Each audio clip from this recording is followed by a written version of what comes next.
Let's bring in our guests this afternoon who can confirm this and put this to bed once and for all. We're talking to Captain Marissa Martinez, spokesperson of the Philippine Navy. Good afternoon, Captain. Thanks for joining us. Good afternoon, Captain. Magandang hapon po.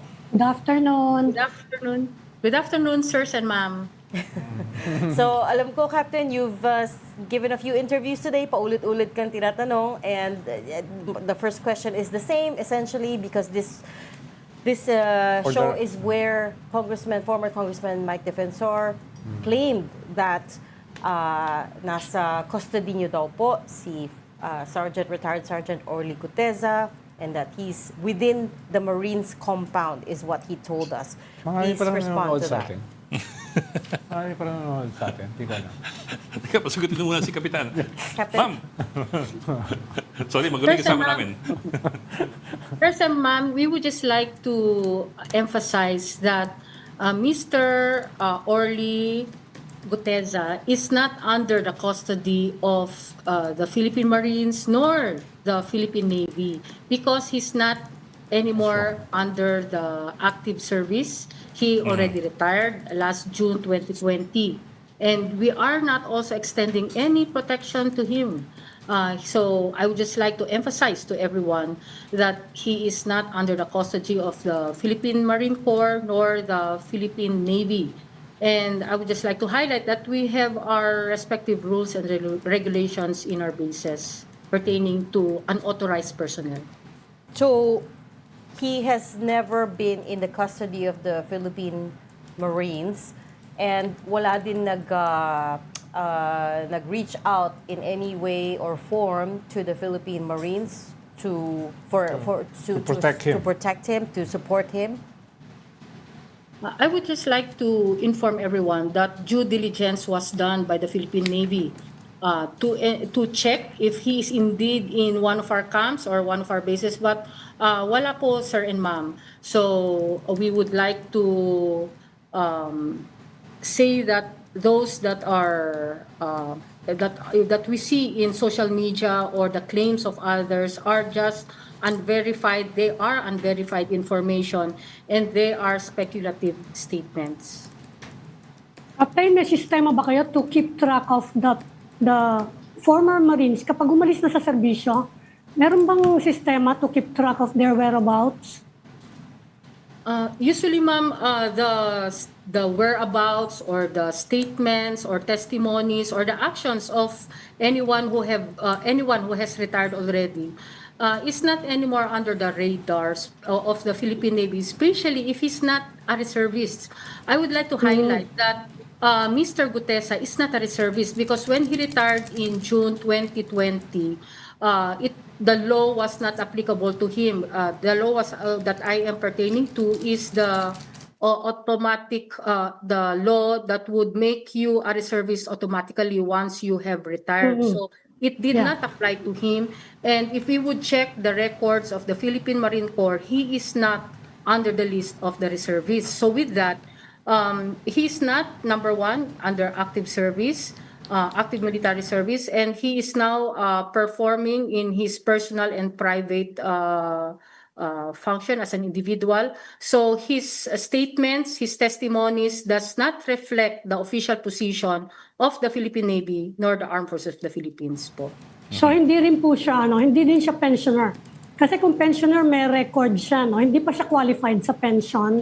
Saka apart from the pension, pwedeng i-track kung merong registered firearm yan Member yan ng military Yun yung mga ways of keeping track of upon retirement or upon separation from any service. Yun ang mga ways to keep track of kahit man lang yung address, di ba? Or contact.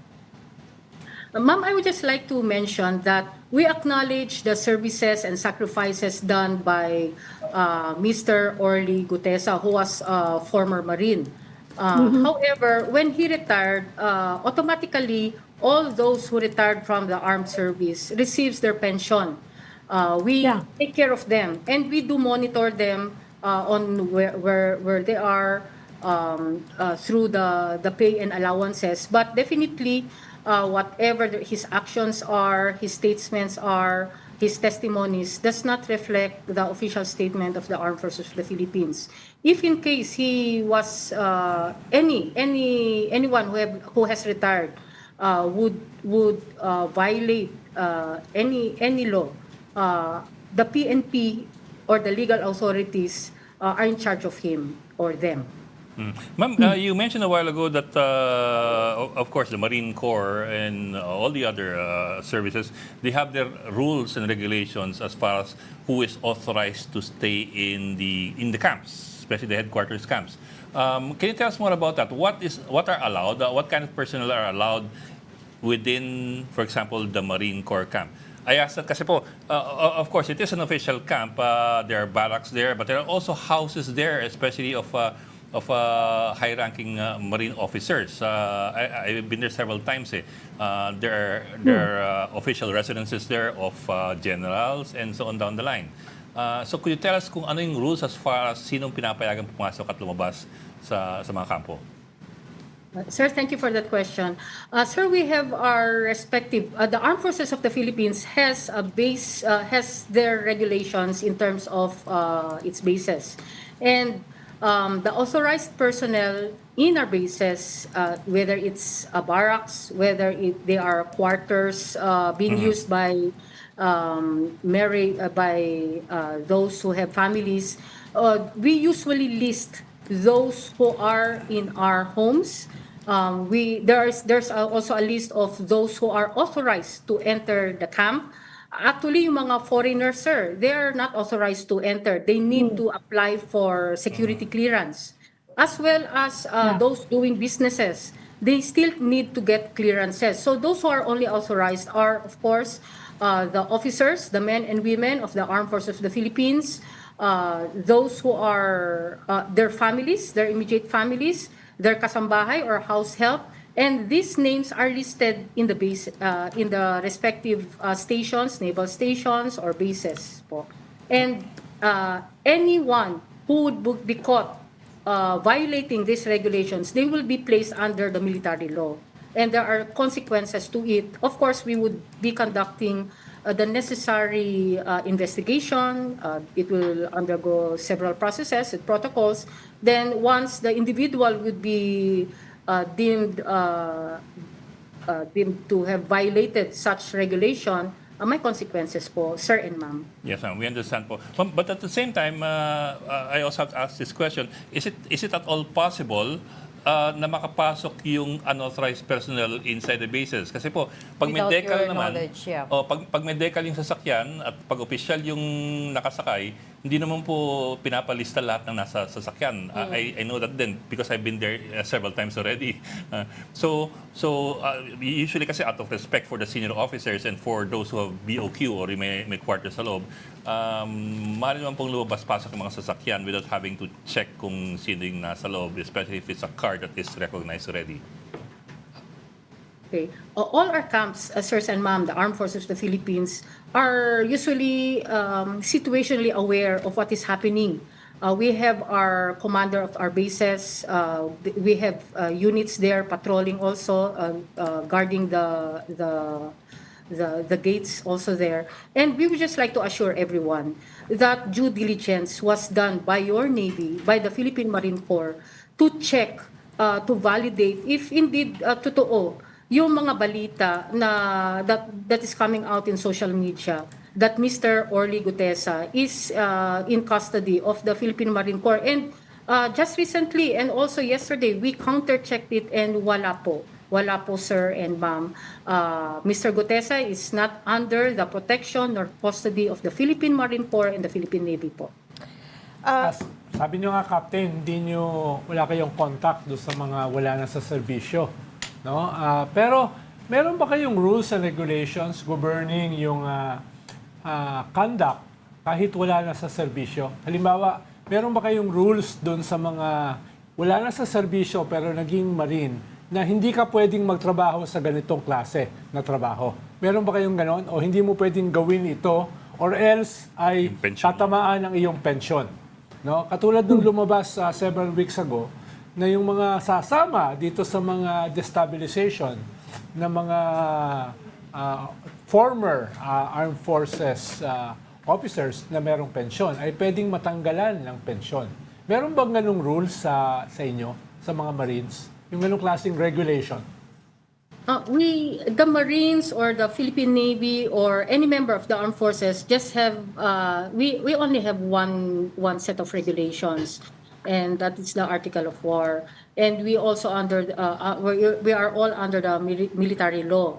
Now, those who have already retired and who are now private citizens, if they're involved in sedition or there are certain crimes that are not tolerated in the armed forces. So with this, we leave it to the hands of the legal authorities, to the law, to PNP, and to the courts to do the proper investigation po. Now, once if they are found guilty, there are certain processes. So my apologies, I am not in the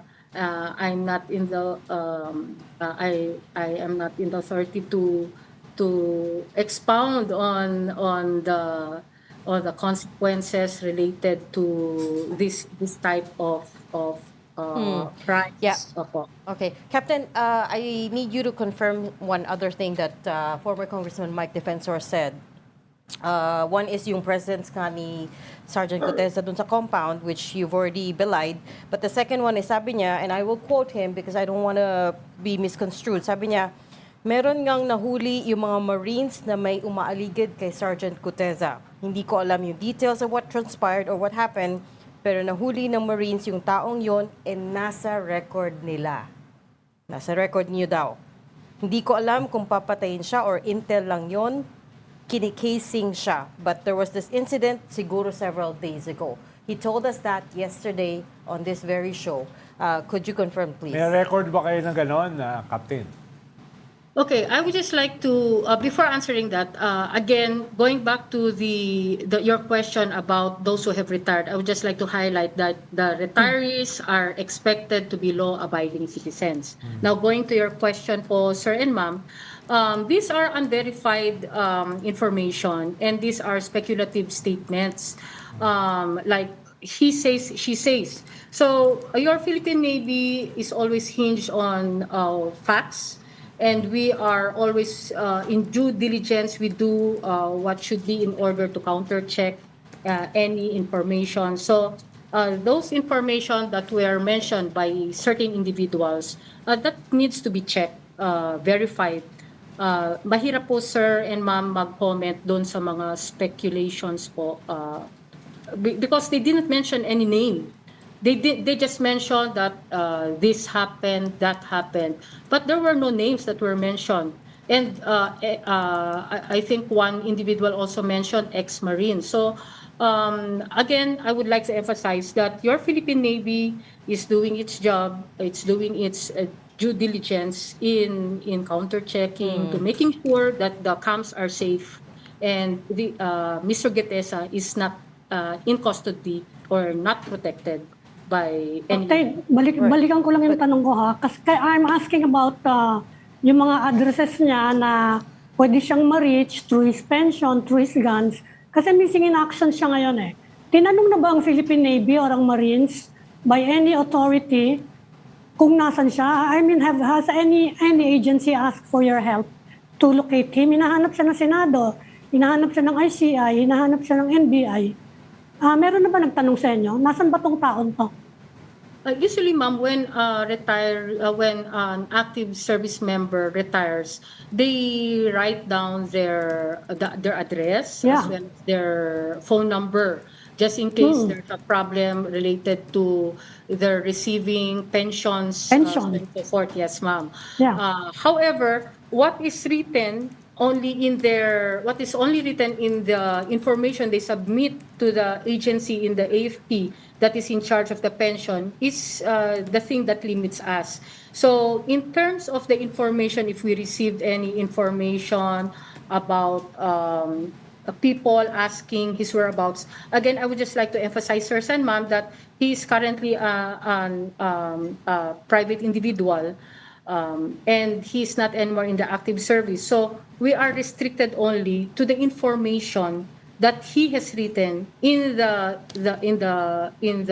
one he has provided when he retired from the service po. So, Captain, ulitin ko lang yung tanong ni Reg kanina. There is no record na meron na huli yung Marines na nagke-casing daw kay Master Sergeant Guteza. So, that's official. Walang ganong klaseng record na meron kayong hinuli na nagke-casing. I'd just like to clarify, ask a question about walang nagka-casing. Are you referring to a private individual na nagka-casing, or is that the armed forces? Hindi, ang sabi ni former Congressman Mike Defensor, meron daw nahuli ang Marines na nagke-casing daw dun sa kay Sergeant Guteza sa kampo. Nasa record nyo daw At yun. nasa record nyo daw na may nahuli. So, ang sinasabi nyo, walang ganon. In terms of that, I would just check again with the Philippine Marine Corps, because right now, again, we conducted an investigation. But in terms of your question na may nakikasing at may nahuli, I would just like to emphasize that activities being conducted within camp, the officers, enlisted personnel, and the people in charge of that camp would know, would prevent such to happen, and would definitely report it to higher headquarters. But as of now, there has been no report that reached higher headquarters about that. So we are your Navy, your Philippine Marine Corps is doing its job, and dun sa premises po ng ating bases, ang ating station po, if there would be any activities related to that na may nagki-casing, those are already illegal activities. The only people who are authorized to do casings like that are our intelligence officers. And if there would be people who will be coming in doing that, unauthorized talaga po yun, sir. Yeah. No, I take it to mean you haven't confirmed that yet, definitively. We just need a yes or no answer here, Captain.